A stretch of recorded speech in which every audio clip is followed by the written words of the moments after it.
But at some point, we're all going to be eulogized, right? Yep. Everybody. So the question is, what are the people in the first 3 rows going to say about you? Because the people in the first 3 rows are going to be your family, your friends, the people that are closest to you.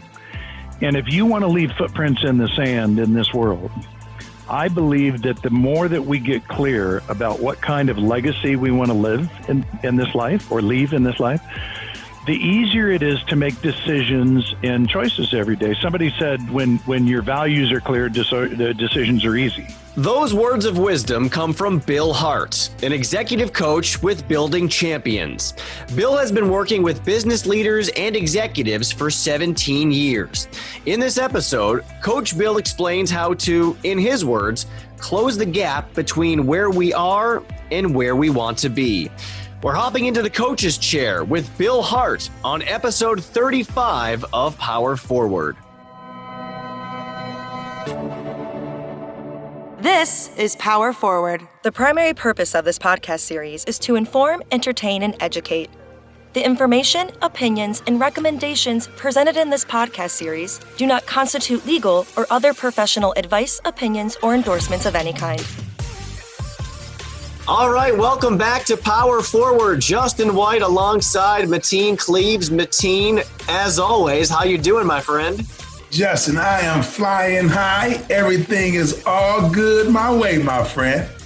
Well, it is interesting that you use the term flying high because our guest today just so happens to have a background in aviation. He's also got background in the mortgage business. He is also an executive coach. And Mateen, I know you know this from playing team sports, that no matter how good you are, no matter how much you have accomplished in your life, whether it's on the court, in business, or anywhere in between, everybody needs some coaching, right? Oh, yeah. Definitely. Got to have some coaching, man.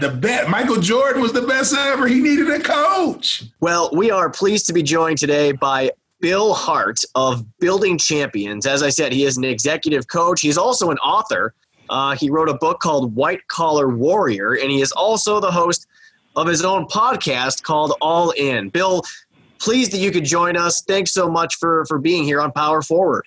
Thanks, man. Appreciate it, guys. Thanks for having me. It's a blast. It's just I get to hang out with you guys for a while. So, yeah, man, I'm here to follow your lead. I've been doing this for a long time, and hopefully there's 1 or 2 things I've picked up that will bring your viewers and your listeners some value.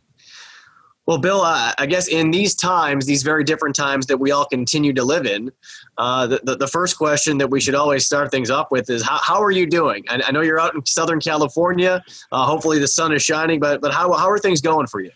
Yeah, thank you. That's very kind. I'm great. I am like embarrassingly fine. The only thing that has changed in my world is I'm not getting on airplanes and traveling to venues to speak to audiences.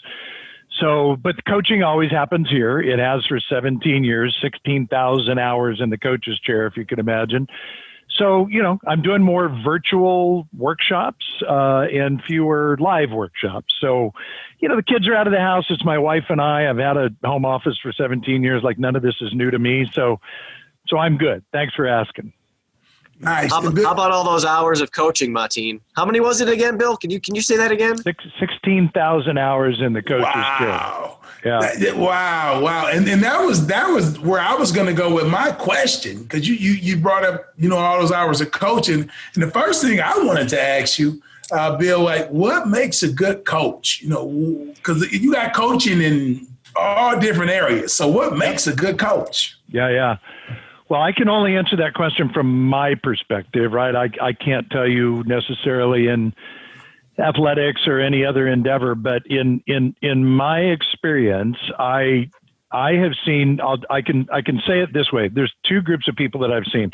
There's one group of people that I think are attracted to coaching because it seems like the logical thing to move into, like it's a thing and I can attach my horse to this cart and I can now be a coach. And I haven't seen that like create stellar outcomes. I'll put it that way. It's the people that have always been a coach in my mind. In other words, they've always they've always looked for opportunities to lean into people, to contribute, to ask meaningful questions, to listen. I think when you've got that in your DNA and you genuinely have a sense of wanting to help pull the best out of people, I think that's what makes a great coach. I'm glad you answered it that way too. And I'm not surprised, but I'm glad you answered that way, because that's something when I meet with all the new leaders and I ask them all these questions. But one of the questions and something I try to get across to our leaders is care. If you like, the foundation of being a great coach to me is if you care about people and you like to help people, you're going to be fine, because you'll find a way. Think about coaches, famous coaches that we know were wired like that. The Tony Dungys, right? The John Woodens of the world. I mean, oh my goodness, these guys are legendary because they genuinely cared about their players as people, not just as players. The rest of it was sort of secondary. Like, victory's going to happen when you got a great group of people, right? So, yeah, brother, that's the way I look at it. And honestly, let me get this out of the way right now. Lest anybody think that I'm looking for new coaching clients, I'm full. Like, I don't need any new clients. I'm not. The only way I'll bring somebody on right now is if they reach out and sell me on the idea that, coach, I really want to do something special. Like, I'll think about it, but I've been at this a long time, man. And I'm at a cool place in my life where I don't need to do that. So I want people to understand I'm not trying to sell anything here. I'm just trying to be as honest and transparent with your questions as I can. Well, we're going to dive into, exactly what you do and how your coaching sessions work, Bill. But one thing I want to ask you about, if you have a mission statement, I really liked this, reading about you. It says, my work with clients is focused on helping them close the gap between where they are and where they want to be. If you think about that, and not just with your clients, but with everybody, where they currently are and where they're trying to get to, how do you best describe what that process is like? That's so good, man. So think about it. If I'm a loan originator, that's a really great place to start every conversation, even in a crazy market like we're in right now. Dr. Tony Alessandra, in his book, Non-Manipulative Selling, years ago said, prescription before diagnosis is malpractice. Sounds like something Zig Ziglar would have said, right? It's like prescription before diagnosis is malpractice. So that means if I'm talking to a borrower, rather than jump right into a rate conversation, what I really should be doing is hopping into some questions about, tell me a little bit about your situation. Tell me a little bit about your life. Where do you want to be a year from now? What's important to you? And so what I find as a coach is that, to me, effective coaching is three things. It is, number one, and you're both going to nod your heads when I say this, so I'm giving you plenty of warning. It is determining what the client wants from life and business. Everybody nods their head when I say that. But here's my experience in coaching. Most people don't really know the answer to that. Right. They think they know. They think it's money, financial freedom, that gives me choices, and all of that's legitimate. But what I've learned in coaching, to your very direct question, is the more that I can help a client really get clear on what I want personally as a man, as a woman, as a husband, as a father, as a son, as a brother, as a sister, as a member of my community, if I can figure that out, like, who do I want to be? Think of it this way. Here's where we start with coaching, and it's a weird place to begin. So, Justin, if I were coaching you, I would say, let's start with your eulogy. I hope you live to be 105, if that's your choice. But at some point, we're all going to be eulogized, right? Yep. Everybody. So the question is, what are the people in the first three rows going to say about you? Because the people in the first three rows are going to be your family, your friends, the people that are closest to you. And if you want to leave footprints in the sand in this world, I believe that the more that we get clear about what kind of legacy we want to live in this life, or leave in this life, the easier it is to make decisions and choices every day. Somebody said when your values are clear, the decisions are easy. When your values are clear, decisions are easy. So if I have a life plan, which is the place we begin in coaching, then we create a business plan. Now this person says, awesome, I'm going after realtors. I want, 75% minimum of my pipe to be purchased. Whatever that is, now I've got a life plan, who I want to be as a human being, what I want to do in business. Now I've got clarity. That's point number one. Point number two is, and this is going to surprise you, I think, I believe that effective coaching is helping the client to come up with the most effective action plans. I think when most people hear that, they think, well, Coach, I'm paying you $1,000 an hour for coaching. Like, shouldn't you come up with the idea? And it's like, well, I could do that. And honestly, guys, I think I did that 15 years ago, where I was pretty prescriptive, Mateen. You know what I mean? Like, I would tell you, you know what you should do? You should go do this. You should go do that. Well, here's the problem. What we know about human behavior, and you guys both know this, people support what they help to create. Yes.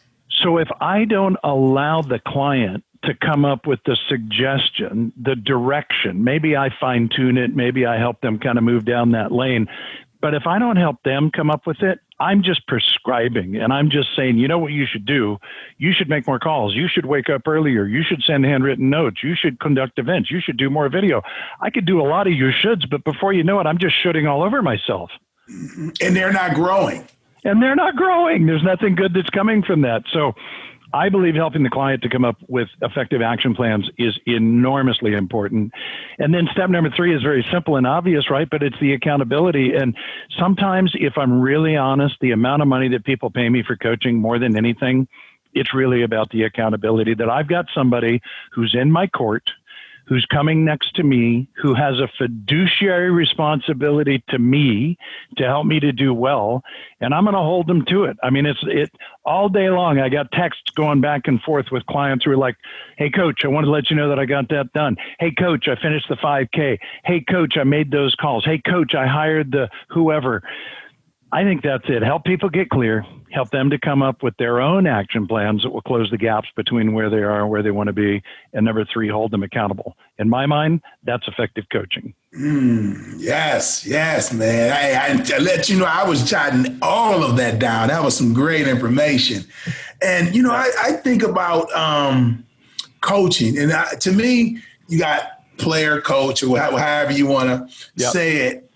Trust is a big word, is a big thing that comes into mind when I think about coaching. How important is trust in your day-to-day basis? Oh man, it's massive. It is massive, Mateen. It is probably my number one value in coaching clients is I have to build and maintain trust. I could give you a dozen different examples of the way that I do that. But the first thing that we do, it's like everything else in business. If you set expectations, I just posted on this last week, but if you set expectations up front in any endeavor or with your kids or, in any relationship, it's so much easier than to kind of stay in that lane that we talk about. But if you don't set expectations, it's easy to be disappointed later. And so the way that we do that at Building Champions is in session number 1, it's 2 hours long, the very first coaching sessions. After that, it's 30 minutes every 2 weeks. In that 2-hour window, that's one of the things that we do is we lay out expectations. And number 1 is I'm going to be completely honest with you. And I want you to be completely honest with me. So let me give you an example of how that works. I coach a guy who's paying me a lot of money for coaching. And around session 3, I realized, this guy is an over talker. It's like a bad episode of Seinfeld, right? It's like he'll I'll be making a point and before I finish, he starts talking. And so I said to him, so I'm going to call him Bob. His name was not Bob. So Bob, I got a question for you. Every single time I'm making a comment to you or answering your question, you start talking before I've finished. Have you noticed that? No, I wasn't aware I did that. Yeah, and you're paying me a lot of money. So if you're doing it with me, I'm guessing you're doing it with borrowers and referral partners and your family.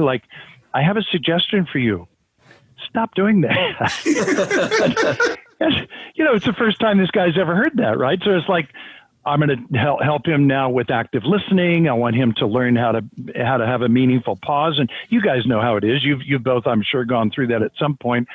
That concept of learning to listen is difficult. I had a guy today, a leader, that's telling me how he essentially slammed this guy into a corner by threatening him that works for him and says, dude, if you're making a lot of money, if you don't like it, like there's plenty of people that would get in line behind you. And he's telling me this like he's proud. And I'm like, so that'll work, but it's leadership by fear. What if you had a different conversation with that guy, right? And you helped him to identify his strengths and help him to move over into this area over here where he's really strong and stay out of that area where he's weak. Because honestly, the reason he's being a jerk like that, this guy that was working for him, is because he's insecure. He's in the wrong lane. He shouldn't be doing that.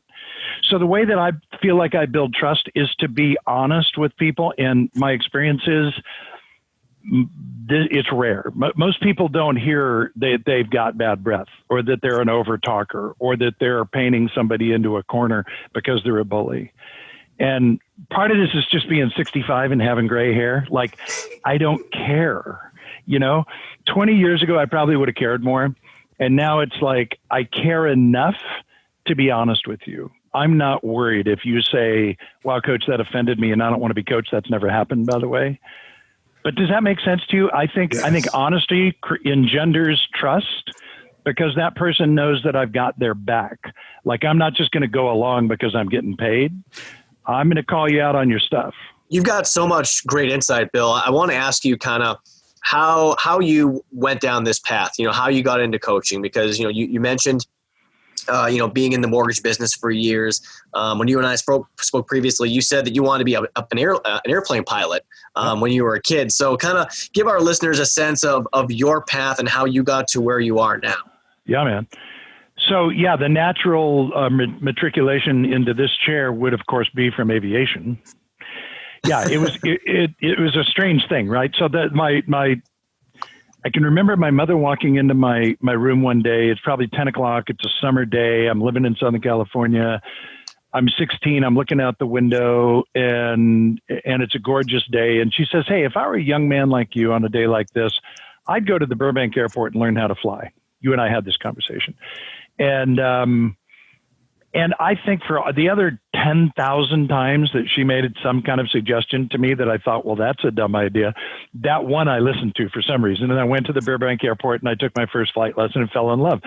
And so I went on to get my pilot's license. And the shortest version of this story is I ended up at a company called Beechcraft West in Van Nuys in the San Fernando Valley area, busiest general aviation airport in the world. And I was selling airplanes for Beechcraft West on leasebacks to people who didn't need them, but they got the tax advantage, right? There were a lot of wealthy people because you'd buy a $200,000 airplane, and then back then we had 5-year straight line depreciation. So you could depreciate the airplane if you leased it back 20% a year, right? So it made a lot of sense from an investment perspective.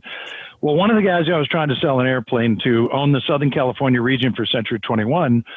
And I think I'm selling him a $2 million airplane, a King Air, which is about a $30,000 commission to me, and I'm 27. And so I'm going down this path, and I'm showing this guy like fabric swatches and paint chips and designing the airplane. And little do I know what he's actually doing is he's recruiting me. He's like, I think you'd be a great recruiter for us.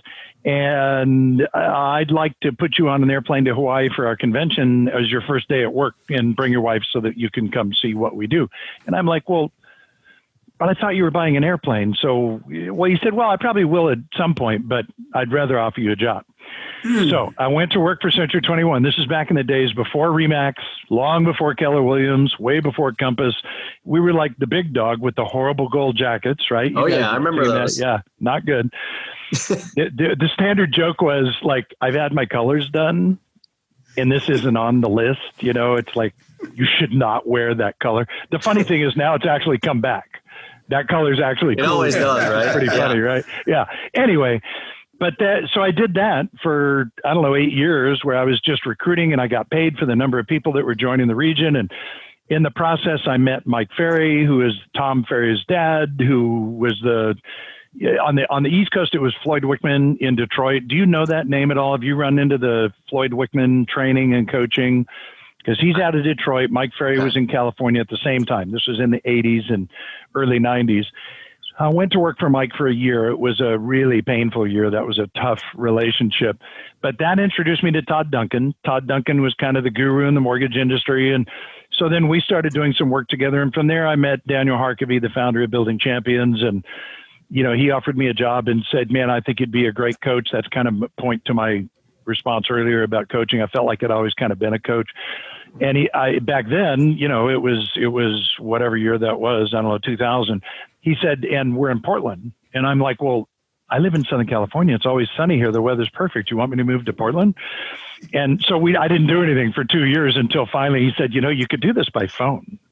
So that's what got me in, right? And yes, my vision was originally to become a gray templed. I never actually had just the temples. I went all gray at once. Gray templed 747 captain. That was my vision. I think I made the better choice, to be honest with you, because I'm much happier now. And those guys have had a tough road to hoe, particularly right now. So that's the story. Crazy bouncing around from all kinds of different places. But the one thing I would have in common that I hope encourages people is, I'm telling you, man, when I was selling airplanes, I was a coach. I was teaching ground school. I was not a flight instructor, but a ground school instructor, because Beechcraft in their eminent wisdom said, you know what, if people come to you for ground school, they're going to trust you when it comes time to buy their airplane. So they're going to want to buy it from you.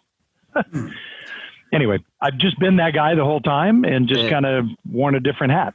Wow. And you know what, Bill, what jumps out to me is, people sit around sometimes and say, man, I never get an opportunity, or the ball never bounced my way. And to me, it's all about being prepared and totally. Working hard and, whatever it is that you do, go hard at it, man. And for you, totally. You had no clue. What you were doing is doing your job at that point to the best of your ability. And then another opportunity came out of that. So here, I love that you're pointing that out, because one of my basic philosophies in life is always deliver more value than cost. If you always deliver more value than cost, you'll never have anything to be insecure about.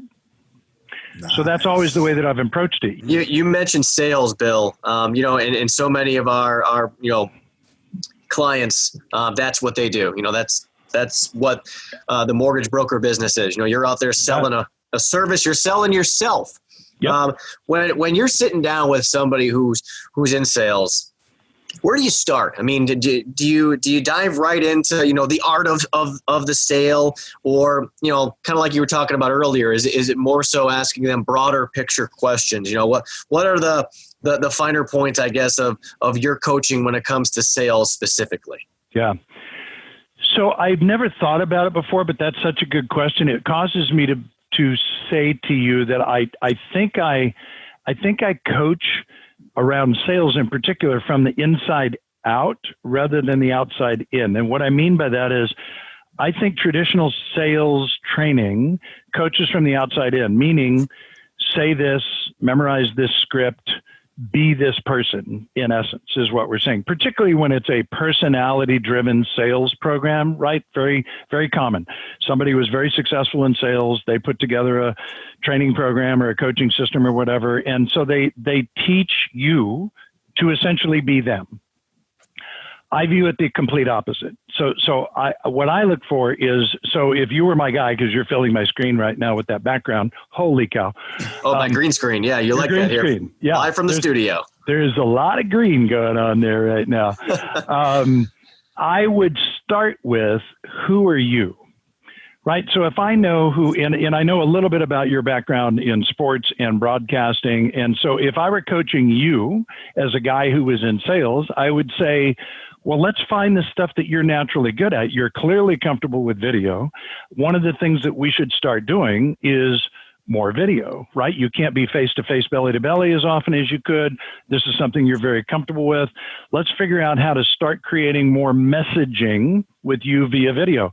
If Mateen has a background as an athlete, they may be one of the places that I would start there is to say, let's start looking at some of the lessons, Mateen, that you've learned over the years about team, about achievement, about accomplishment. And so if you were a mortgage broker, if you were originating loans, Mateen, I would be talking to you about everything in my mind that you're starting to communicate should have something to do with your experience as an athlete. And here's why I say that. This afternoon, I'm going to be talking to a guy who's a retired Navy captain who's now in the mortgage business, who has an MBA. So he's retired Navy captain, Navy officer with an MBA. If everything else is equal and I'm a borrower or a realtor or a builder and I can work with anybody in the mortgage business, but that guy's a retired Navy officer and has an MBA, I'm probably going to work with him. So if Mateen, if I know that he is an athlete and he has demonstrated discipline in another part of his life and he values accomplishment and excellence, that's where I would go with that. So, or if somebody they had a marketing background, like let's focus there. If they had an accounting background, very different conversation, but it's like, let's create predictability in the loan process because you essentially are a walking HP 12C calculator, right? Like you don't make mistakes on good faith estimates. Come on, let's figure this stuff out, right? So that's where I begin. I just begin with who is the individual and how do we get them out there? And that person may never memorize a script and they may never use any traditional sales techniques. And I can tell you, I've had an awful lot of really successful people that just released kind of who they were into this work environment, if that makes sense. Sounds like playing to somebody's strengths, right? Like round peg, round hole. Don't make it more 100%. Complicated than it needs to be. Otherwise, it's just painful, man. It's just like, come on, that hurts. I don't fit. That's not me, right? Right. And it's easy to be you. It's not hard. Everybody else is trying to figure out how to be, somebody else. It's not hard. You've been you your whole life. Right. So it's not hard to right. be you. Really, really good point, Mateen. That's something that I think is really strong. I'm starting to do some work with a social media company, and we're doing a little sort of separate coaching on just that topic. And, 10 years ago, I read a book by Gary Vaynerchuk called Crush It, his very first book.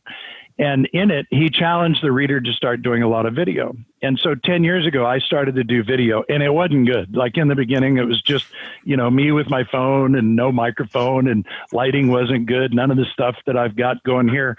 But I started doing it. And what ended up happening is I built a brand under a brand. So Coach Bill Hart became a brand. Yes, I work for Building Champions, and I love my company, and I'm super allegiant to them. But I built my own brand, Coach Bill Hart, because I recognized that I don't need to be anybody else. Like, love me or hate me.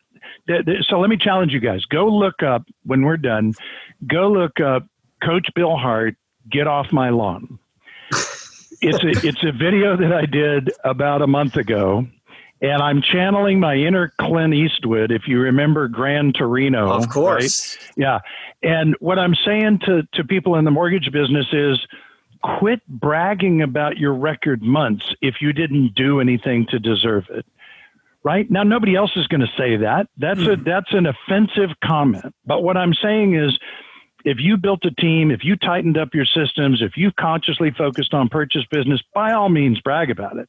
But if all you're really doing is just accepting the incoming calls and running fast under a tidal wave of demand, like, cash the checks, put the money in the bank, but quit bragging about it. Like, stop that. Get off my lawn. So here's the thing. Most people wouldn't do that, but that's me, right? That's like my personality. And so that's all I know how to do, Mateen, is just show up every day and be my authentic self. Don't try and be somebody else. It's not going to work. They're taken.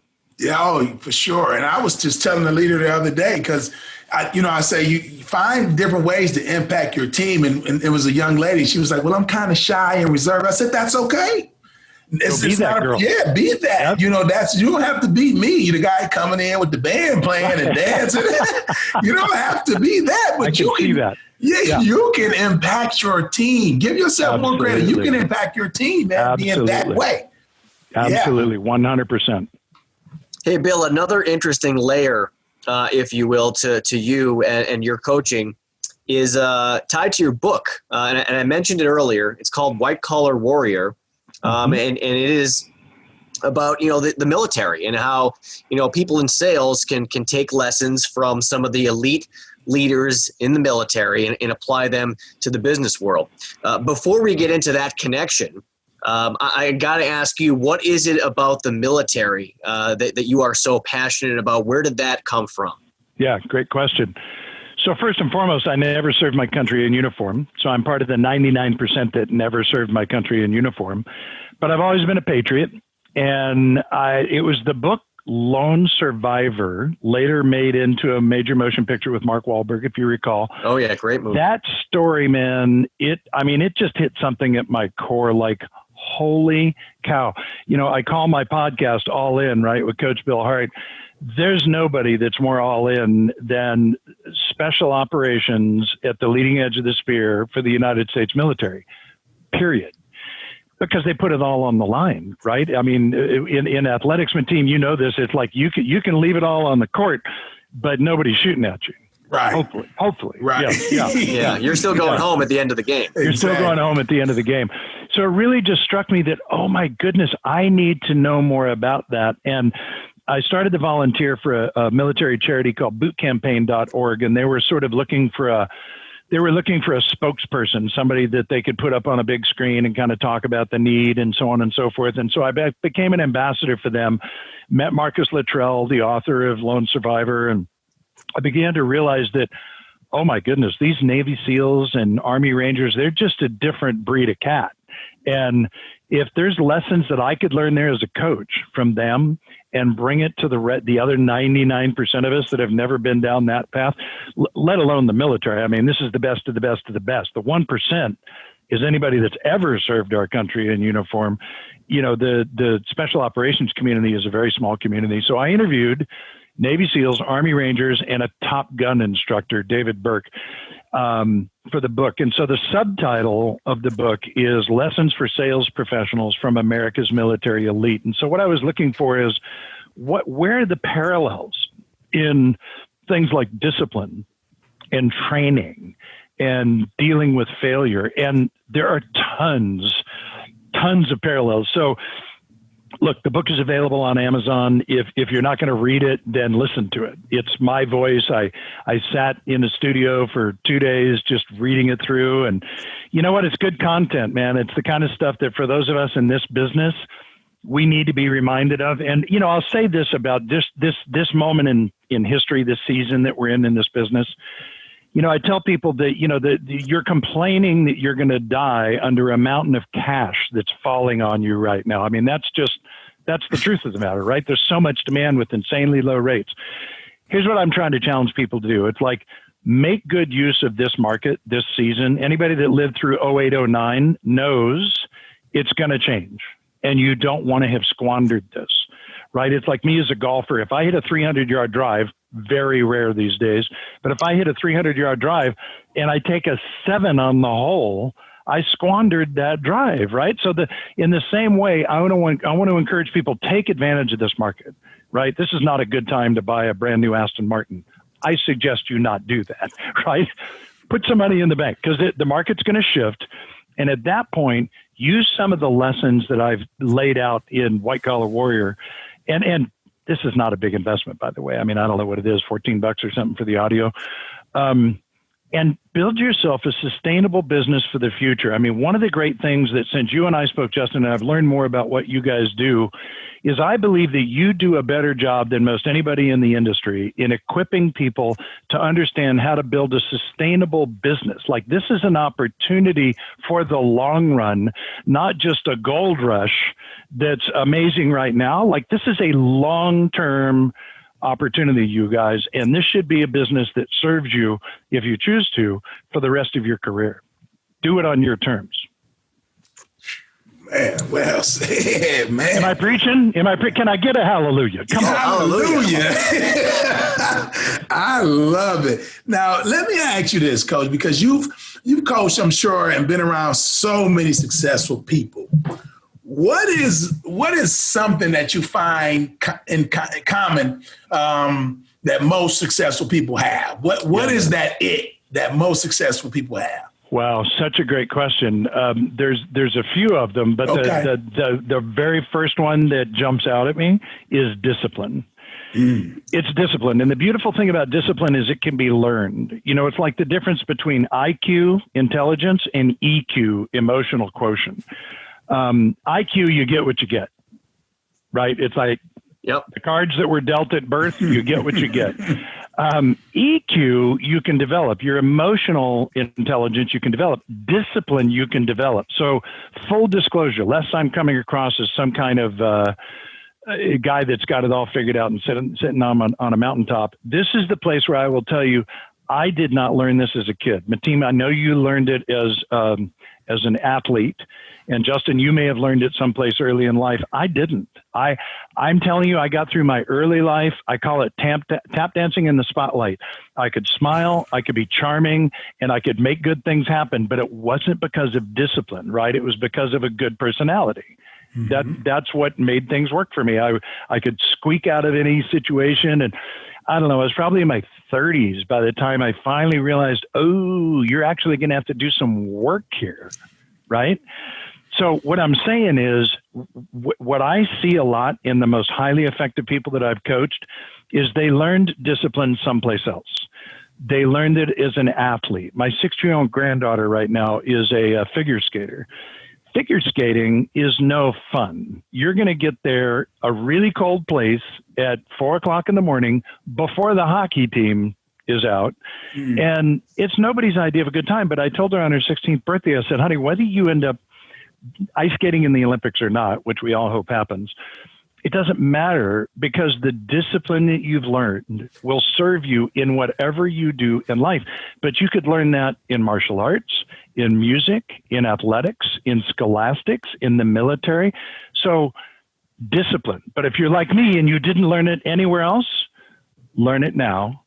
And it's a muscle that can be exercised. So of a long list, I would say that's number one. Does that one make sense to you? Yes, it does. Yeah, for sure. Where does discipline come in specifically for, those with that entrepreneurial mindset? When you're a small business owner, a mortgage broker, you've got so much to attend to. You have so many things that you need to take care of. So what does discipline mean in that sphere? So a wonderful book that I would recommend to anybody on this topic is Greg McKeown's book, Essentialism. And the subtitle is The Disciplined Pursuit of Less. I mean, that's the answer, right? Like Greg nails it in the book, but I deal with this every single day in the coach's chair. That's the thing that it comes down to, and which means you've all heard this before, and it's every bumper sticker you've ever read and every poster on every wall you've ever seen. But it's like, I have to say no to the good so I can say yes to the great. There's a dozen good things I could do today, but there's 3 great things. And if I do those great things each and every day, whether I'm delegating, deferring, or deleting those other things, if I do that, I will move the game forward. The way I do that is I'm old school. I love an old school planner. This is the full focus planner. And the beauty of it is in the upper left-hand corner every day, it says, what are the big 3? What are the big 3? So I could have a list of 58 to-dos, but the big 3 are like, those are non-negotiable, dude. Those are going to happen. I got a workout happening. I've got to call this person back, and I've got to sit down and I've got to write this thing out. For me, it's like right now, I'm designing a business plan for somebody who's hiring me to come in, and they don't want it to be ours. They want it to be theirs, proprietary. I've got to schedule 3 hours for that, right? Where I just put on the Bose QC35s, noise canceling headphones. I turn off all my notifications, you guys. This is like the secret to success. Turn off all your flipping notifications. Turn on music that fuels your soul. For me, it's either soft jazz or classical, preferably Mozart, 60 beats per minute, because that puts you in a beta state where it's like so easy to focus, projects, the way I got the book written. And then I just knock out those projects. But here's what most people do. Most people are playing, I call it opportunity whack-a-mole. Do you guys remember that game, whack-a-mole, with the big mallet where you had to hit the thing at Chuck E. Cheese, right, with the heads that pop up? So all day long, I'm just knocking on the fires that pop up in front of me, and I go home exhausted, like I don't think I accomplished anything, yet I was putting out fires all day. So we must prioritize what are the things that are going to move the needle for you. They're going to be different for everybody. We'll see themes. But if you'll do that, what I know for sure, because I've just seen it over and over and over and over and over again, is you will get closer to where you want to be, and you'll feel more accomplished at the end of the day instead of just exhausted saying, I don't even know what I did today. That's no way to live. I think it's a great point. I mean, prioritization, you know, I mean, you can have all these birds in the air, all these planes in the air, you know, aviation reference there, but you got to make sure that you land, you know, that big one. Totally. It's, you know, the whack-a-mole reference, you know, it's a great one. And I think, Mateen, you know, you can attest to this. Like sometimes you hear people say, oh, the day got away from me. Totally. Well, Bill, according to, you know, what you're telling us, if you have those big three, as you put it, and you clearly define them and lay them out at the start of the day, well, seems like there's really no way for the day to get away from you because you know what at the end of the day constitutes success. So I want to help anybody that might be watching or listening to this, and I'm going to provide to you. I assume there's a way that you can share a link, but it's a tool that we call the 30-day focus plan, and it's really simple and it's super helpful. This was all designed post-COVID because our company coaches. I think I may have mentioned this to you, but our company coaches. Daimler, the huge German conglomerate that owns Mercedes and Chrysler and Bristol Myers Squibb and Chick-fil-A and companies way outside of the mortgage space. I'm just the mortgage guy, right? This is my world. But what we were seeing was people that are just out of control because now they're working from home. The boundaries to their day have disappeared. Maybe I don't even have to take a shower today. Who really cares? I'm just going to put on a shirt and wear my board shorts because who's going to know, right? Because I'm going to be on a Zoom call. And so that we call it the drift, right? When you start drifting out and you're drinking more and watching too much Netflix and going to sleep too late it's not a good pattern. So to that point of avoiding the whack-a-mole game, the 30-day focus plan just allows you to do a few things really well for 30 days. And I would challenge anybody viewing this, like now that you know better, you have to do better, right? So I'm challenging you who are watching right now, fill this out. It'll take you 10 minutes. It's essentially a sheet of paper that's divided down the middle. On the left side, it's personal. On the right side, it's professional. And I want you to answer three different questions. The top question is, what are your goals personally and professionally? So personally, you might say, you know what? I'm watching too much Netflix and Amazon. I want to read a book a month. I'd like to start reading a book a month. I used to do that. I want to get back on that track. Or I want to lose 10 pounds of COVID weight because that's very common. But professionally, it might be, I need to focus more on my referral partners and, you know, I need to change my pipeline ratio a little bit, or I need to get better at this particular tool or something that you guys offer that maybe I'm not as great at, but I should understand, or some new products that I should research. You'll know what your goals are. Then number two, on both the personal and the professional side, I want you to identify what are the disciplines that will help you to get there, the disciplines. So if I say as a goal, I want to read a book in a month, the discipline is read 10 pages a day. If you read 10 pages a day, that's 300 pages in a month. An average book here on my shelf, I got 1,000 of them. An average book is 300 pages. So for some people, that's 20 minutes. For some, it's 45, whatever. Just schedule the time and commit to it. Make that happen. We know what to do with weight, you know, move more, eat less. It's pretty simple. On the business side, you'll know what it is. Like right now, I have to stop. I have to send 3 handwritten notes. Cool. It's in my calendar. I'm going to write those out. I got the stamps right here, the cards right here, the pens right here. Make it easy. Like just create a little system where it's all right. Like everything I need for handwritten notes is right there on my desk, right? So make it easy. So now we've got the goals, we've got the disciplines, and then at the bottom are going to be the projects. Now people are very confused by the word project. Like, what the heck does that mean? David Allen, in his book, Getting Things Done, The Art of Stress-Free Productivity, says a project is anything that's more than one physical action. So on the personal side, a project might be, man, I need to clean up my garage. which was mine 2 months ago. It's mine right now, by the way. You get it then. It's a project, right? It's like I got to figure out what I'm going to throw away. I got to organize some stuff I'm going to donate, but it's a half a day at least, right? If you're going to do it right. But a project on the personal side for most people that I know in the mortgage business is probably, you know what? I need to really clean up my database. I've got some people in Outlook, some are in my phone, some are in Salesforce, some are over here. I got to bring all that together, and I got to purge, and I got to get some phone numbers, and I got to put together a project to get current email addresses. Like, that's a project. You guys, I'm going to take off my glasses so I can be emphatic. If there's anything I could say to you right now, like, that project is worthy of you doing, because what I know is the people who have achieved the most success long-term in this business have a meaningful database that is current, that gets bigger every single month. If you're running through this chaos that we're in right now, and you've only got 300 people in your database, sorry, or whichever way that would be, it's right. Like at some point you're going to look back and go, oh, I totally blew it because I didn't like fall in love with my people. Fall in love with your people, you guys. Clean up your database. Please make that a project no matter what, and start adding to it every single month, because now you've built a book of business like an insurance agent. Wow. Anyway, yeah. I'm going to get you the tool, and I'd love for everybody to do it. I love it. Yeah, I'm definitely on board for that. Right on, brother. Yeah, I have to ask you this because it's something that's big to me, and mental toughness. Yep. You have some people play the blame game. It's the boo-hoo.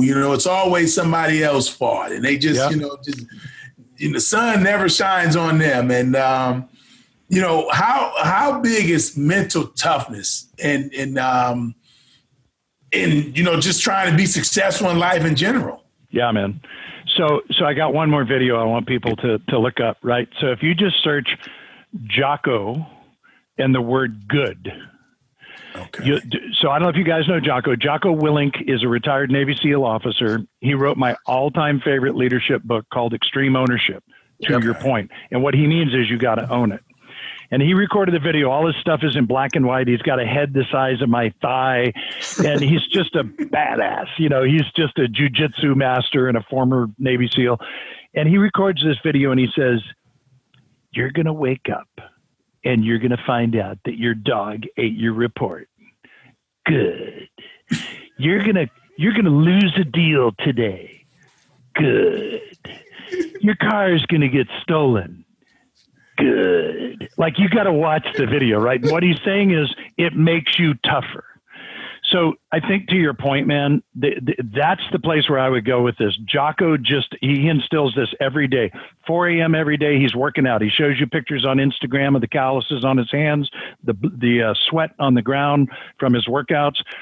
I don't know anybody who's doing a better job right now in that space than Jocko in communicating the value of mental toughness. And again, it's a decision that you can make. It's a choice that you can make. So great question. Love that you called it out. Let Jocko speak to you. Thanks Jocko, good man. That's a heck of an impression right there. Right? He's the man. But Bill, there's one other thing I want to ask you about. You bet. As far as your story goes, and what makes you who you are. And it's the fact that you're a 3-time cancer survivor. The perspective that you have gained through those experiences and the obstacles that you personally had to overcome. Yeah. How do you put that into perspective? And then also, how does that shape the way you approach your interactions with your clients and with your audiences? So good. Well, I'll answer the last question first, because every day is a gift, and any cancer survivor knows that, right? So I really view that genuinely as like, dude, today is a gift, and I'm going to take as much from it as I can and hopefully give as much as I can. I wish we could gain that perspective without a near-death experience, but it seems to be the way that we're wired. Here's what happened to me, right? So at 40, I'm 65 now. At 40, I'm diagnosed with colon cancer, and you weren't even supposed to start looking for it till you were 50. Right. At the time. So we visit the first doctor. It's not good news. Second doctor, not good news. This is all USC, UCLA, great physicians. We got no shortage of great doctors out here. The first 3 all said basically the same thing. The fourth doctor, fourth opinion, said, we get National Institute of Health funding here at SC, at Norris Cancer Center. We're a comprehensive cancer center, and we're pioneering a new procedure. It was called the J-pouch. Anybody who's had any experience with colon cancer may be familiar with it. It's very standard now, but it was new at the time. Completely changed my outcome. So the first thing I say to people is, don't get on the medical conveyor belt. Like, you've got to advocate for yourself. And if it's a loved one, you must advocate for them. If I had gone with my first opinion, second opinion, or third opinion, I would now have a colostomy and a lot of other complications, guaranteed. So none of that happened, right? Because I got the fourth opinion. But in the moment when I was diagnosed, I remember being in a car wash, and I'll close with this story because I know we're coming to the end of it. But I'm here as long as you want as well. I remember being in a car wash because it's Southern California, right? So we've got to have a shiny car. And the car's going through, and it's one of those where there's the windows, right, that go by so I can watch the car go through. And there's a bench there. And I just kind of sat on the bench and slowly kind of fell over to one side. I remember this vividly. Feeling almost like I'm in a fetal position, like, holy crap, I cannot believe this diagnosis. And I don't know how long it lasted, maybe a minute. And I just thought, okay, game on. Like, we're going to war on this. And that's the way that I approach the cancer experience. And, with the help of my bride, Tony, who just made all the difference. I mean, I was in the hospital 11 days, and we became the popular room for the nurses to come to because my wife is like baking, chocolate chip cookies, and I got positive things posted, quotes all over the walls, and like they came to be in my room as a result. And for, 5 years afterwards, that surgeon had newly diagnosed patients calling me because they wanted to talk to somebody who had been through it and had a successful outcome and would encourage them. So I think to everything that we've talked about today, that was sort of my crucible, right? That was the moment in time where it's like, I got to step into this, and it made all the difference for me. Perspective, right? I mean, yes. Yeah, totally. Now, I mean, something that, whether you've been through something like that, which you just described, or even, now, like you said, these times we're living in, perspective is something that we all could use. Yeah, and the thing to that in terms of the perspective and then where we are today is, I believe we've all drifted a little bit, and our routines have drifted a little bit, and that's why I believe so strongly in this 30-day plan. It's like time to hit the reset button. Like, you know what? I don't have to watch the news in the morning. They're just screaming at me and making me upset. Like, stop it. There was a recent study done by the Huffington Post, and there were others involved in it. And it said, if you watch just 3 minutes of negative news in the morning, you are 27% more likely 6 to 8 hours later to say you were having a negative day. 3 minutes. So here's my strong suggestion. Like, run away from the news. Don't watch the news. Stop it, particularly now. This is not a good time to watch the news, you guys. Get your data someplace else. I go to Reuters and a system called Flipboard, FLIPBOARD.com. You go in there and you put in what you want to know about. I want to know about things like achievement, leadership, victory, right? Those are the news stories that I'm looking for. Do I know about what's happening at the Democratic convention? Of course. Do I know what's happening with COVID? Of course. Like, you're going to get it some way. But why would we start our day like that? Start your day, listen to ELO's Mr. Bluebird, or Mr. Blue Skies. Listen to something that lights you up and gets you fired up. Listen to music, watch things, read things that feed your soul, and engage with intentionality for your day instead of becoming a victim to the negativity that's out there right now and let it press you down. We're an amazing industry. You have an incredible opportunity.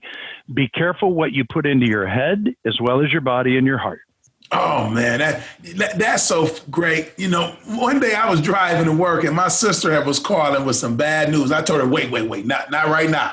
I don't want to hear about it. I'm going into work. I'm listening to one of my favorite songs. I'm feeling good. Yes, I'm not saying not right now. And I'm one of those people, Bill. And when I talk to people, I say, hey, man, pop in that positive pill in the morning. And have a great day no matter what, So right? I'm so glad you hit on that, Bill, because it's very important what you put in your head. Especially when you first wake up in the morning. It sets the tone. You know what? Come hang out with me on social. Like, I'm easy to find. Coach Bill Hart.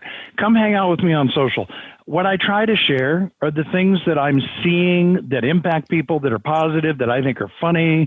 You're not going to see anything negative from me, you guys. And all I want to talk about ever is achievement and accomplishment and what's possible and what I see people doing. You guys don't need to be with the sheep. Like, step above it, rise above it, make decisions that allow you to do things on your terms. One of the things that I always tell coaching clients is, I want you to write this down, 3 words, on my terms.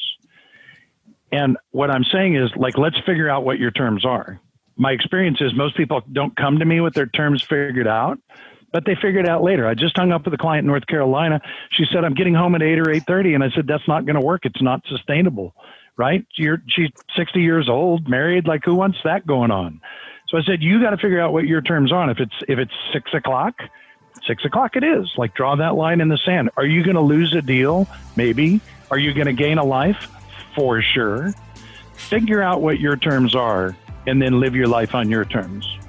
I'm not sure we could end on a better note than that. I mean, that right there is that's some good stuff for the soul. Mateen's raising his hands right now. He's I got so many notes written down, Bill. I feel like I just went to class. Right so appreciate all the knowledge that you've dropped on us. I know that our audience is going to take a ton of value from it.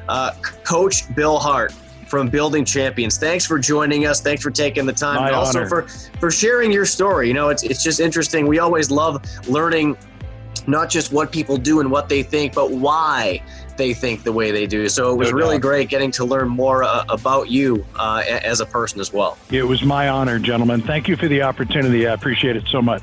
Keep inspiring, baby. Thanks, brother. To make sure you never miss an episode of Power Forward, subscribe wherever you find your podcasts and leave us a review. And look for another new episode coming your way 2 weeks from now, featuring more inspirational stories of success. I'm Justin White. We'll see you next time on Power Forward.